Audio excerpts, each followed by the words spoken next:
శుభప్రదం జయప్రదం 64 కళల్లో చోరకళ కూడా ఒకటి.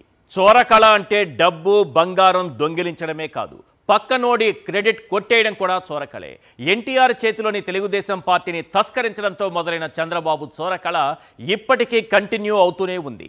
డేటా సెంటర్ అయినా, పోర్టులైనా, గ్రీన్ హైడ్రోజన్ ప్రాజెక్టులైనా, ఆఖరికి అమ్మ ఒడి లాంటి పథకమైనా చంద్రబాబుకు నచ్చిందంటే చోరీ చేయాల్సిందే. పక్కనోడి క్రెడిట్ తన ఖాతాలో వేసుకోవాల్సిందే. విశాఖకు గూగుల్ డేటా సెంటర్ తెచ్చేస్తున్న ఇది ఏపీకి గేమ్ చేంజర్, ప్రపంచమంతా మన వైపు చూస్తుందని గత కొన్ని రోజులుగా ఒకటే డప్పు కొడుతున్నారు. నిజానికి జగన్ హయాంలోనే దీనికి సంబంధించిన ఒప్పందాలు అదానీ గ్రూప్తో జరిగాయన్న విషయాన్ని మాత్రం దాచేస్తున్నారు. ఇప్పుడు అదే డేటా సెంటర్కు పేరు మార్చి గూగుల్ అని అందరినీ నమ్మించే ప్రయత్నం చేస్తున్నారు. ఒకసారి స్క్రీన్ పైన చూద్దాం. Google data centre. గూగుల్ మాత్రమే డేటా సెంటర్ ఏర్పాటు చేస్తోందా? మరి డేటా చోరీ లేదా క్రెడిట్ చోరీ ఎలా జరిగింది అన్నదానికి సంబంధించి కొన్ని విజువల్స్ అయితే ఇప్పుడు స్క్రీన్ పైన చూస్తున్నాం. చంద్రబాబు నాయుడు గారు, అలాగే ఐటీ మంత్రి నారా లోకేష్ గారు, నిర్మలా సీతారామన్ గారు అందరూ చక్కగా కూర్చొని ఉన్నారు. మరి ఏం జరిగింది, ఎందుకు క్రెడిట్ చోరీ అని మనం అనాల్సి వస్తోంది? 2022లోనే అదానీ డేటా సెంటర్ ఏర్పాటుకు సంబంధించి గత ప్రభుత్వం ఒప్పందం చేసుకుంది, జీవో కూడా ఇచ్చింది, పనులు కూడా మొదలుపెట్టింది. ఇప్పుడు అదే అదానీ గ్రూప్తో గూగుల్ అనుబంధ సంస్థ రైడన్ విశాఖలో డేటా సెంటర్ ఏర్పాటు చేస్తోంది. కానీ మన చంద్రబాబు కానీ, ఎల్లో మీడియా కానీ ఎక్కడా అదానీ పేరు వినబడకుండా కనబడకుండా జాగ్రత్త పడ్డారు. ఆ పేరు కనిపిస్తే ఇది పాత ఒప్పందమేనని అందరికీ తెలిసే ప్రమాదం ఉంది. కాబట్టి చంద్రబాబు ఆ క్రెడిట్ తన ఖాతాలో వేసుకునే అవకాశం ఉండదు. కాబట్టి అదానీ పేరు మాయం చేసేశారు. జాతి మీడియా దాచేసిన జాతీయ మీడియా ఆ పేరు దాచేది కదా. నేషనల్ మీడియాలో ఎక్కడ చూసినా అదానీ పేరుతోనే రాశారు. ఇంకా మీకు సందేహం ఉంటే అదానీ గ్రూప్ రిలీజ్ చేసిన ప్రెస్ నోట్, నేషనల్ మీడియాలో వచ్చిన వార్తల క్లిప్పింగ్లు ఒక్కసారి స్క్రీన్ పైన చూడండి సార్. ఎస్, ఇది అదానీ గ్రూప్ రిలీజ్ చేసినటువంటి ప్రెస్ నోట్. ఇందులో క్లియర్గా Adani and Google partner to build India's largest data centre campus in Visakhapatnam. Simple.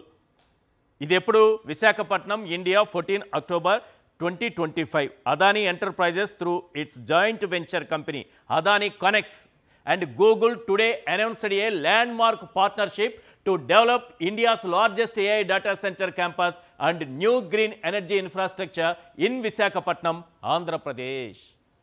ఇది విషయం. కానీ ఎక్కడైనా మీకు కనిపించిందా? అదానీ పేరు వినిపించిందా? అదానీ ఫోటో కనిపించిందా? కనిపించకుండా వినిపించకుండా చాలా చక్కగా ప్లాన్ చేసుకుంటూ వచ్చారు.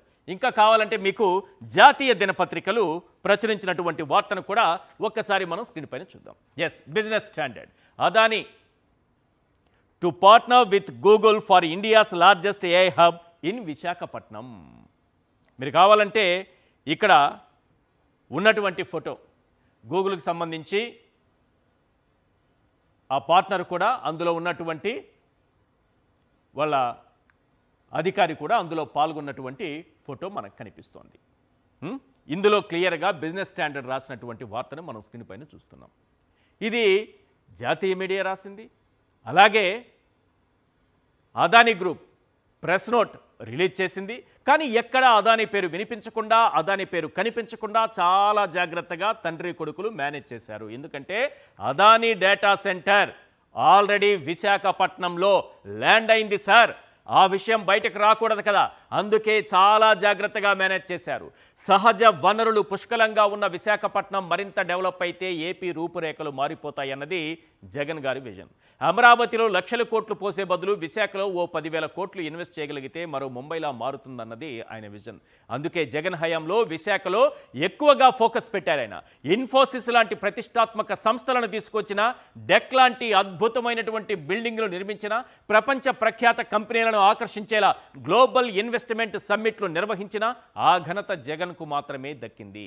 విశాఖలో డేటా సెంటర్తో పాటు అనుబంధ ఐటీ కంపెనీలు నెలకొల్పేలా, భారీగా ఉద్యోగ ఉపాధి అవకాశాలు కల్పించేలా 2022లోనే జగన్ ఒప్పందాలు చేసుకున్నారు. ఇప్పుడు చంద్రబాబు అండుకో గూగుల్ వచ్చేస్తుందంటూ చేస్తున్న హడావిడి జస్ట్ కొనసాగింపు మాత్రమే. ఈ డేటా సెంటర్కు అసలు పునాది జగన్ హయాంలోనే పడింది. అందుకు సంబంధించి కొన్ని దృశ్యాలు మీరు ఇప్పుడు స్క్రీన్ పైన చూడొచ్చు. ఇది విషయం. అదానితో కలిసి ఉన్నటువంటి జగన్మోహన్ రెడ్డి గారు అప్పట్లో 2022లోనే అదాని డేటా సెంటర్ ఏర్పాటుకు సంబంధించి ఒక నిర్ణయం తీసుకున్నారు. ఆ నిర్ణయంతో పాటు ఆయన తీసుకున్నటువంటి పలు కీలక నిర్ణయాల గురించి కూడా కాసేపట్లో మీకు నేను వివరిస్తాను. ఎందుకంటే అదే ఈ మొత్తం మనం మాట్లాడుకుంటున్నటువంటి అంశానికి సెంటర్ పాయింట్ అవుతుంది. ఇదంతా కాసేపు పక్కన పెడితే అసలు డేటా సెంటర్ అంటే ఏంటి, దానివల్ల కలిగే ప్రయోజనాలు ఏంటి, వచ్చే ఉద్యోగాలు ఎన్ని, ఇది చాలామంది అడుగుతున్నటువంటి ప్రశ్న. నాకు కూడా మెసేజ్లు చేస్తున్నారు, ఏంటి సార్ ఉపయోగం అని. నిజానికి డేటా సెంటర్ వల్ల ఎలాంటి ఉపయోగం ఉండదు.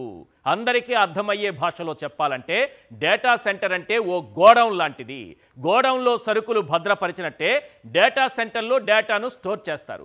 అంతకు మించి ఏమీ ఉండదు. మరి గోడౌన్లో ఉద్యోగాలు ఉంటాయా అంటే ఎన్ని ఉంటాయో మీకు ప్రత్యేకంగా చెప్పాల్సిన పని లేదు.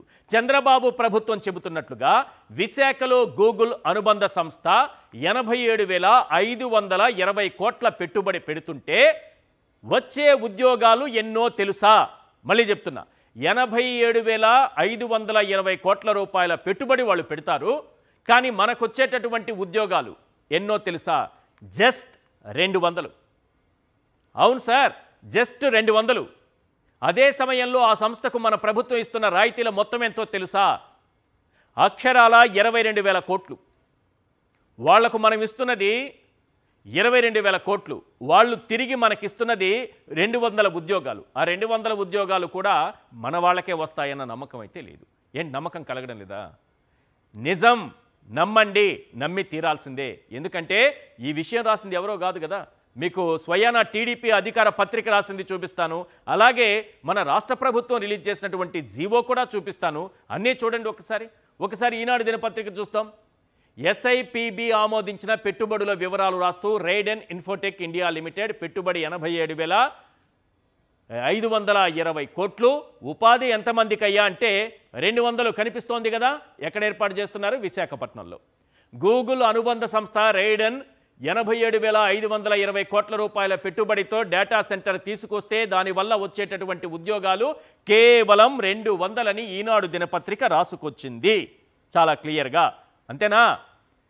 రైడెన్కు మనం ఇస్తున్నది ఎంతో కూడా చూడాలి కదా. 200 ఉద్యోగాలు ఇస్తున్నటువంటి రైడెన్కు మనం ఎంత ఇస్తున్నాం? ఇదంతా ఈనాడు దినపత్రికనే చూపిస్తున్నాను, దయచేసి అర్థం చేసుకోవాలి మీరు. వాళ్ళ సొంత పత్రికనే చూపిస్తున్నాను. ఎస్, రైడెన్కు 22,000 కోట్ల ప్రోత్సాహకాలు.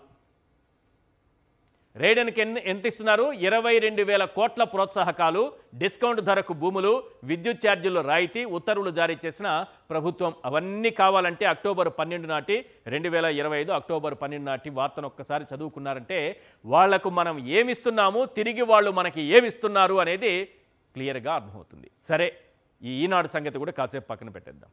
ఒక కంపెనీ ఎన్ని వేల కోట్ల పెట్టుబడులు పెడుతుందనేది మాత్రమే ముఖ్యం కాదు, మనం ఆ కంపెనీకి ఎంత మొత్తంలో రాయితీలు ఇస్తున్నాం అనేది కూడా చాలా కీలకం కదా. అంతకంటే కీలకం ఏంటో తెలుసా? ఆ కంపెనీ రాకతో ఎంతమందికి ఉద్యోగ అవకాశాలు కలుగుతాయన్నది కూడా కీలకమే. 22,000 కోట్ల రాయితీలు, 200 ఉద్యోగాలని ఈనాడు రాసింది. సరే, మరి ప్రభుత్వం ఇచ్చిన జీవోలైనా ఉద్యోగ కల్పనకు సంబంధించి ఏదైనా స్పష్టత ఉందా? ఒకసారి జీవో మొత్తం భూతద్దం పెట్టి వెతికినా ఎక్కడా కనిపించలేదు. ఒక్క పాయింట్ మాత్రం స్పష్టంగా రాసింది ఆ జీవోలో మన ప్రభుత్వం. అక్కడ క్లియర్గా దొరికిపోయింది మన రాష్ట్ర ప్రజలకు. ఈ రాష్ట్ర ప్రజలకు ఎలా దొరికిపోయింది అనేది ఆ లాస్ట్ పాయింట్ నేను ఒకటి చదివి వినిపిస్తాను, ఒక్కసారి వినండి. This allotment is for establishing AI data centers of about 1000 megawatt capacity with proposed investment of 87,520 crores with the potential to generate significant indirect employment across allied sectors.